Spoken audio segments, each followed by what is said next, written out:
यह डिसअपॉइंटमेंट तो है, लेकिन अब क्या कर सकते हैं। अगर कोई और टीम होती तो मेरे ख्याल में मैच कंटिन्यू रहता, कोई ना कोई रीज़न चाहिए था।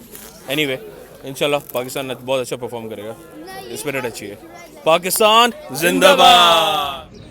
मैं बर्मिंघम से मैच देखने के लिए आया था, तो यहाँ मैच में बारिश की वजह से मैच ट्रांसफ़र हो गया। बारिश की मैच करने का कोई चांस नहीं है पाकिस्तान के लिए। मैच बहुत अहम था क्योंकि पिछला मैच भी Pakistan run rate West Indies के खिलाफ बहुत डाउन हो गया था। तो आगे जितने मैच आ रहे हैं सब टफ मैच आ रहे हैं, तो अब बहुत मुश्किल हो गया ये मैच। अभी अगर हो जाए पर चांस नहीं लगता कि बारिश की वजह से बारिश को रुकने का कोई चांस नहीं है, क्योंकि मज़ीद बारिश हो सकती है तो पाकिस्तान के लिए बहुत फर्क पड़ता है। 1 पॉइंट मिलना आगे आगे बहुत टफ, सब टीमें टफ हैं। ऑस्ट्रेलिया, न्यूजीलैंड, अफ्रीका है, इंडिया, सब टीमें बहुत ज़्यादा टफ हैं। तो पाकिस्तान की मैं दुआ करता हूँ कि पाकिस्तान सेमीफाइनल तक पहुँचे। और इंडियन लोगों के साथ मेरा चैलेंज भी हुआ है कि मेरी टीम सेमीफाइनल पहुँचेगी। तो मैं दुआ करता हूँ कि मेरा ये चैलेंज कबूल हो, तो इंडियन को जिसका जवाब मिल जाए तो पाकिस्तानी टीम मैच जीते और आगे जो इंडिया वाला मैच है वो तो विन करे।